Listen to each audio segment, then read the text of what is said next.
तो previous year NEET के question solve करते हैं। क्वेश्चन नोट करना। For a given reaction delta H equal to 35.5 kilojoule per mole and entropy change है 83.6 joule पर kelvin पर मोल, द रिएक्शन इज स्पॉन्टेनियस।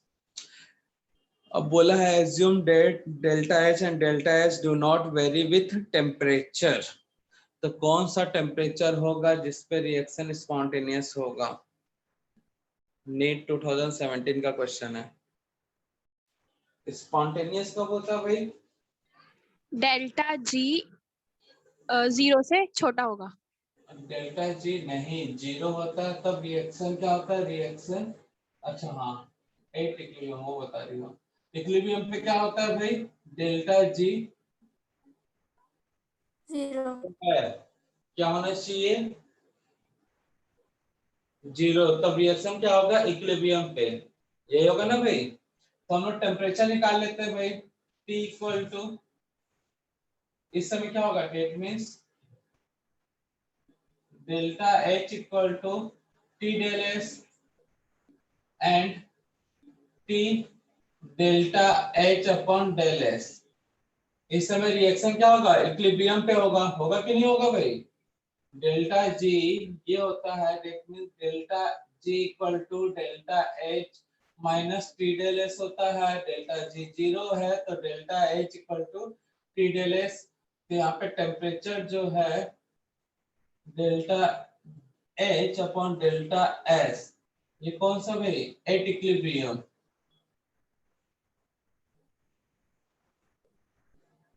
अब क्वेश्चन में इक्विलिब्रियम तो पूछा नहीं, इक्विलिब्रियम बोलता तो सीधा ये फॉर्मूला होता, eight which temperature reaction at equilibrium. अब हमको देखना है टेम्परेचर हाई होना चाहिए, डेल्टा एस। कल के क्लास में बताया था डेल्टा जी वैल्यू पॉजिटिव दिया है, सॉरी डेल्टा जी क्या होना चाहिए? नेगेटिव फॉर स्पॉन्टेनियस, यही बताया था पिछले लेक्चर में। डेल्टा जी क्या होना चाहिए? नेगेटिव तो स्पॉन्टेनियस। तो भैया यहाँ पे टेम्परेचर नेगेटिव में होगा या पॉजिटिव में होगा बताओ? नेगेटिव। टेम्परेचर हमारा delta H minus T del S, ये जो वैल्यू है लो होना चाहिए। टी डेल एस का वैल्यू क्या होना चाहिए? हाई। तब जाके वैल्यू क्या आएगा? नेगेटिव। और हमारा रिएक्शन क्या होगा? स्पॉन्टेनियस। तो पहले टेम्परेचर टी निकाल लो बच्चा लोग, और उसके बाद देख लो टी ग्रेटर देन वाला। ठीक है सर मेरा 4 to 4 है। देख लेते हैं, सॉल्व करो बेटा। रिएक्शन समझ में आया? ये वाला टेम्परेचर पे इक्विलिब्रियम होगा तो हमको नेगेटिव चाहिए, तो नेगेटिव के लिए डेल्टा एच का वैल्यू क्या होना चाहिए? लो, और टी डेल एस का वैल्यू हाई। तो यहाँ पे जो टेम्परेचर आएगा इस टेम्परेचर से हाई टेम्परेचर होना चाहिए। ठीक है ना? तो टेम्परेचर कितना आएगा इसको सॉल्व करने पे बताओ? कितना आएगा टेम्परेचर? डेल्टा एच का वैल्यू 35.5, डेल्टा एच का वैल्यू कितना बच्चा लोग? 83.6। 83.6। यूनिट देखो, यूनिट अलग अलग है बच्चा दोनों का। हाँ सर, किलो जूल में कन्वर्ट करना। 83 सर किलो जूल। हाँ 83.6 ये किलो जूल में है और ये जूल में है ना?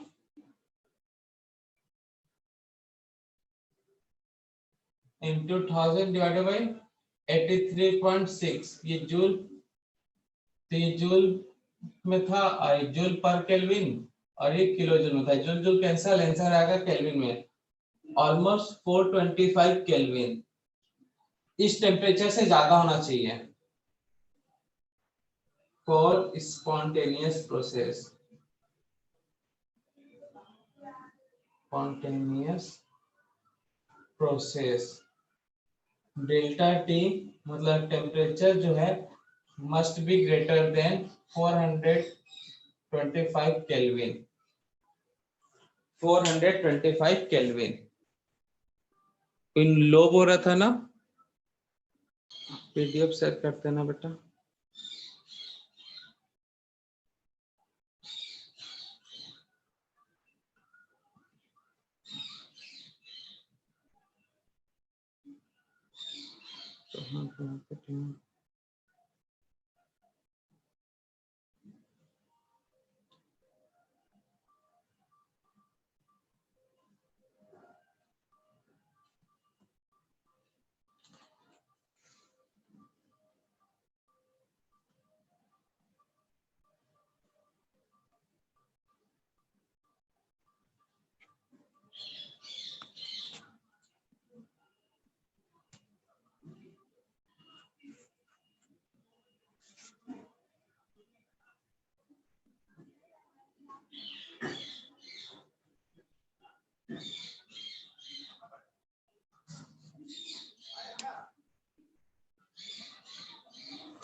नोट करो क्वेश्चन सेकंड।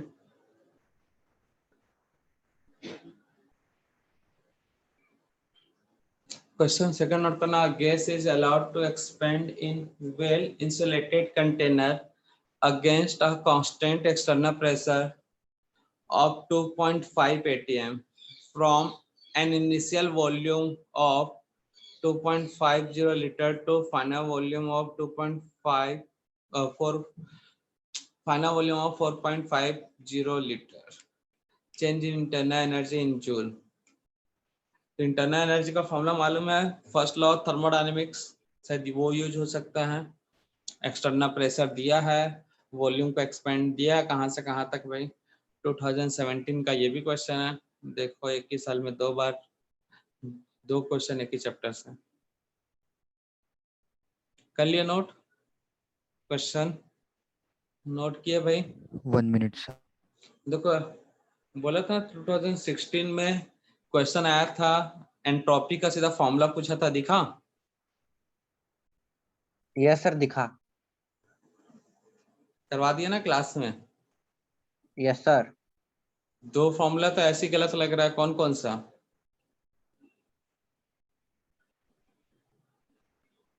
आरटी तो होता नहीं है, याद है ना? Yes sir. सी और डी तो होगा नहीं, आंसर ए और बी में से जय माता दी कर लो भाई।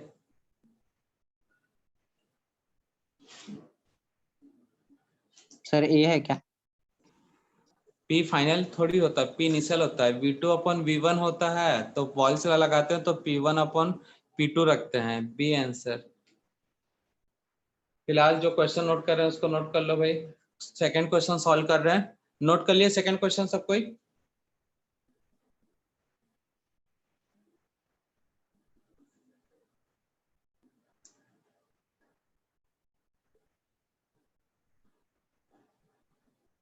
सेकंड क्वेश्चन नोट कर लिए क्या बच्चा लोग? क्वेश्चन सेकंड नोट करो सब कोई बच्चा लोग।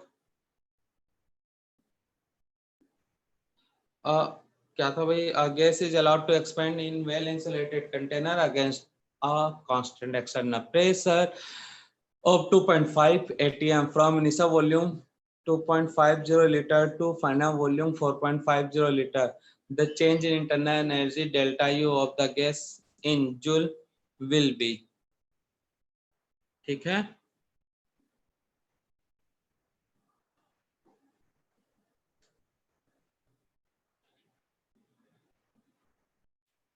तो हमने हिंट दे दिया था भाई, क्या हिंट दिया था क्वेश्चन में?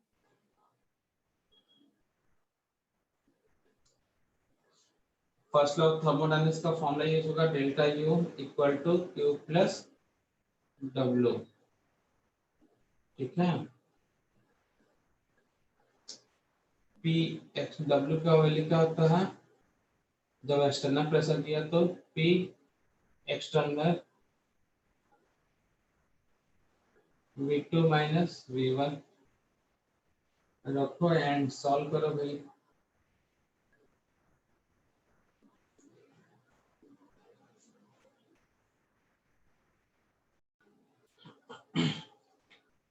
तो यहाँ पे Q का वैल्यू क्या रखोगे? क्वेश्चन में आइसोलेटेड बोला है, तो आइसोलेटेड मतलब क्या बोलेगा बच्चा? एक्सचेंज नहीं होगा मास और एनर्जी का। डेल्टा Q क्या होगा? जीरो, मतलब Q क्या होगा? जीरो, माइनस P एक्सटर्नल कितना दिया है क्वेश्चन में बच्चा? जल्दी बताओ। 2.5। Yes sir. वॉल्यूम कहाँ से कहाँ चेंज Yes. हो रहा है? 4.50 से 2.50 4.50 50 2.50 ये दिया है। Yes sir. कितना आएगा भाई? देखो देख लेंगे तो।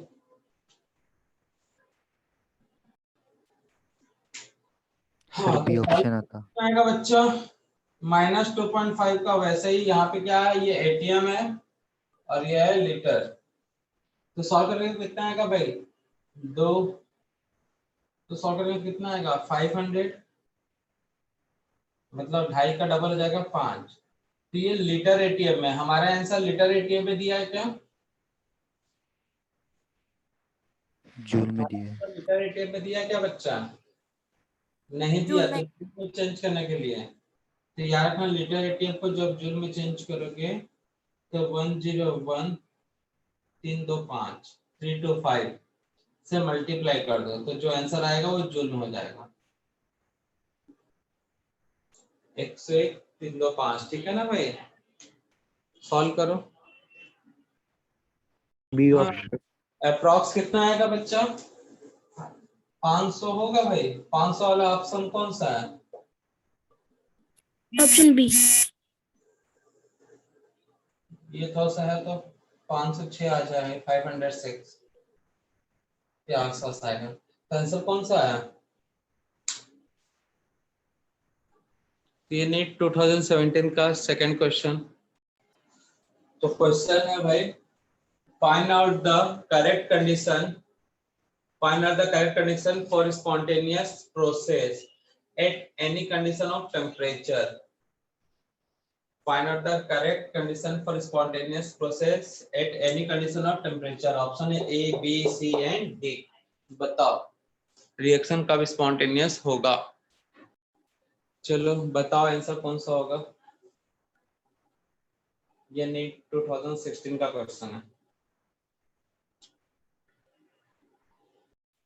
तो बच्चा लोग पूछा क्या है? स्पॉन्टेनियस मतलब डेल्टा जी क्या होना चाहिए? नेगेटिव। तो डेल्टा जी इक्वल टू होता है delta H minus T del S. तो कल स्टेटमेंट नोट क्या था? प्रोसेस होना चाहिए एक्सोथर्मिक, बताया था भाई। दो कंडीशन स्पॉन्टेनियस, सॉरी स्पॉन्टेनियस होने की एक कंडीशन क्या था? डेल्टा एच क्या हो? नेगेटिव। और ये डेल्टा एच हमेशा क्या हो? पॉजिटिव। तो टेम्परेचर कुछ भी हो, ये वैल्यू हमेशा नेगेटिव आएगा। बोला था कि नहीं बोला था भाई? तो एंथैल्पी नेगेटिव ऑप्शन ए में है, बी में है, सी में है। ठीक है, मतलब ये डी ऑप्शन तो हो नहीं सकता। अब एंट्रोपी पॉजिटिव, तो ये ऑप्शन भी नहीं होगा। ठीक है, ये नेगेटिव, ये भी ऑप्शन नहीं होगा। बच्चा कौन सा आंसर? ए। हो गया solve. That means enthalpy negative and entropy should be positive for spontaneous process at any condition of temperature and pressure. Spontaneous process होने के लिए एंथैल्पी हमेशा नेगेटिव हो, एंट्रोपी हमेशा क्या हो? पॉजिटिव। तो टेम्परेचर का कोई रोल रह नहीं जाता। क्लियर है बच्चा? क्लियर है कि नहीं? बोलो। Yes sir. तो केमिकल रिएक्शन गिवन है, H2O है, सॉलिड से लिक्विड में हो रहा है चेंज एट 0 डिग्री सेल्सियस। तो delta G, delta S and delta S का वैल्यू क्या होगा?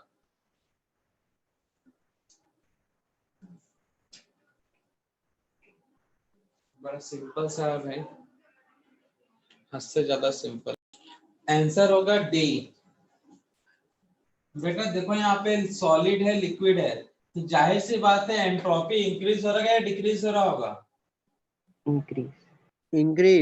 इंक्रीज, मतलब ऑप्शन ए हो सकता है, बी हो नहीं सकता, सी हो नहीं सकता। ठीक है ना भाई। अब 0 डिग्री सेल्सियस में जो सॉलिड और लिक्विड है ये दोनों इक्विलिब्रियम पे होते हैं, ठीक है ना सॉलिड के अमाउंट में चेंज होता है ना ही लिक्विड के अमाउंट में चेंज होता है। तो इक्विलिब्रियम के लिए डेल्टा जी क्या होना चाहिए? 0। जीरो। पहले ऑप्शन चेक कर लिया करो एंट्रोपी, यहां से यहां जाने पे एंट्रोपी क्या हो रहा है भाई? यहाँ सॉलिड से लिक्विड जाने में एंट्रोपी बढ़ रहा है, मतलब दो ऑप्शन तो ऐसे हट गए, बी और सी, बचा ए और बी। तो ये 0 डिग्री सेल्सियस पे डेल्टा जी जो होता है, मतलब रिएक्शन जो होता है इक्विलिब्रियम पे होगा, मतलब डेल्टा जी क्या होगा? 0। तो था ना बड़ा बेसिक सा क्वेश्चन, तो इसे फिर क्वेश्चन वाले क्वेश्चन दे सकते हैं भाई। Find out the correct chemical reaction, find out the correct chemical reaction which is represent formation enthalpy. Find out the correct reaction which is present formation enthalpy. तो correct reaction find out करना है जो formation enthalpy को represent करता है। Find out the correct reaction which is represent formation enthalpy. तो question है, repeat कर देना जो नोट नहीं किया है। तो find out the correct reaction which is represent formation enthalpy. तो ऑप्शन है 4, बताओ आंसर होगा कौन सा? तो देखो यहाँ पे HI फॉर्म हो रहा है, यहाँ पे HI टूट रहा है, ये तो फॉर्मेशन एंथैल्पी नहीं होगा। यहाँ पे भी HI, एक मिनट इक्वेशन बैलेंस नहीं था, 2 हटा लेना, यहाँ पे HI फॉर्म हो रहा है भाई। तो आंसर या तो A होगा या C होगा या दोनों हो सकता है, ठीक है ना? एंड सी। लो इधर सबसे पहले देखना, फॉर्मेशन एंथैल्पी बोला है तो प्रोडक्ट हमेशा एक ही बनना चाहिए, प्रोडक्ट साइड एक ही कंपाउंड होना चाहिए, X होना चाहिए या तो Y होना चाहिए या तो Z होना चाहिए। अगर X प्लस Y या फिर Y प्लस X या Y प्लस Z ऐसा दिया है, मतलब वो फॉर्मेशन एंथैल्पी में नहीं आएगा, मतलब आंसर एक ही प्रोडक्ट बनना चाहिए। तो एक प्रोडक्ट किसमें बना? A और B, और यहाँ पे कितना मोल है भाई? 1 मोल, और यहाँ पे कितना है भाई? 2 मोल। इसलिए आंसर A भी नहीं होगा, आंसर कौन सा होगा? C। आंसर कौन सा होगा? सी। तो इस तरह का लॉजिक यूज होता है यहाँ पे। तो जब भी फॉर्मेशन एंथैल्पी बोला है तो भैया टूटना नहीं चाहिए कोई चीज, मतलब दो प्रोडक्ट नहीं बनना चाहिए, सिंगल प्रोडक्ट होना चाहिए। क्या होना चाहिए? Single product. तो ऑप्शन ए और सी में सिंगल है, और वो हमेशा क्या होना चाहिए? इन 1 मोल। सिंगल प्रोडक्ट भी किसमें होना चाहिए? 1 मोल। तो इसलिए बोला जाता है एनसीईआरटी टेक्स्ट बुक रीड किया करो।